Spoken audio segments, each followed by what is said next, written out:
এমন ভাবে এভাবে। তো সাথে একজন জিজ্ঞেস করে নামাজ শেষ হওয়ার পরে, ভাই তুমি এভাবে নামাজ পড়তেছো কেন? বলছে ভাই আপনার তো নামাজ হচ্ছে না।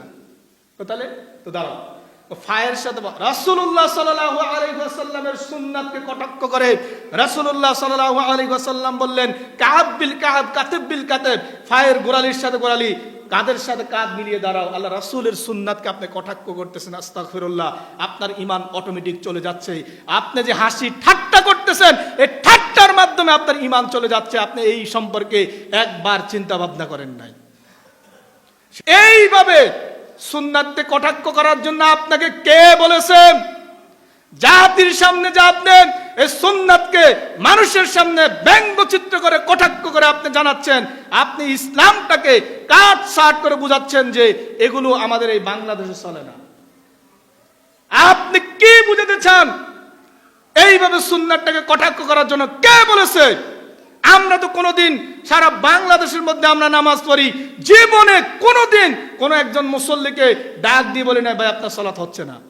বলেছি কোনোদিন? কোন মুসল্লি বলতে পারবেন যে একজন মুসল্লিকে ডাক দিয়ে বলেছে ভাই আপনার নামাজ হচ্ছে না, আপনি এইভাবে পড়েন? আমরা কোনোদিন বলেছি? কোনোদিন বলি নাই। সুন্নাত এটা আল্লাহর নবী মুহাম্মদ রাসূলুল্লাহ সাল্লাল্লাহু আলাইহি ওয়াসাল্লামের সুন্নাত।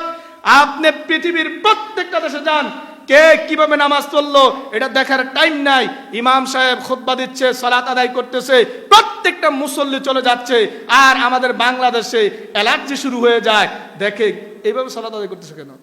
ইহুদি, খ্রিস্টান, নাসারা, মসজিদ থেকে বাহির করে দেওয়া, এই নীতি আপনাকে কে দিয়েছে? আল্লাহ সুবহানাহু ওয়া তাআলা কোরআনে কারীমের সূরাতুল বাকারার 114 নম্বর আয়াত খুলুন।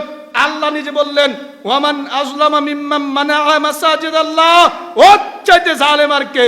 আল্লাহ তাকে জালেম বলতেছে যে ব্যক্তি আল্লাহর ঘরে মসজিদে সালাত আদায় করতে নিষেধ করে। আপনাকে কে বলেছে? মুসল্লি সালাত আদায় করতে এসেছেন, তার যেমনে মন চায় সেমনে সালাত আদায় করবে। আপনাকে তাকে বাধা দেওয়ার জন্য এরকম দুঃসাহস আপনার হলো কিভাবে? আপনার হলো কিভাবে? একজন মুসল্লিকে আপনি নামাজ পড়তে গিয়ে বাধা দেওয়া? আপনার ভালো লাগে না, আপনি সুন্নাত পালন করবেন না, কিন্তু আরেকজনকে বাধা দেওয়ার জন্য আপনাকে কে অনুমোদন দিয়েছে? ইসলামটাকে আজকে সমাজের মধ্যে যখন বেদাত ঢুকে গিয়েছে, তখন সমাজের মানুষগুলো ইসলামটাকে খণ্ড বিখণ্ড করে দিয়েছে।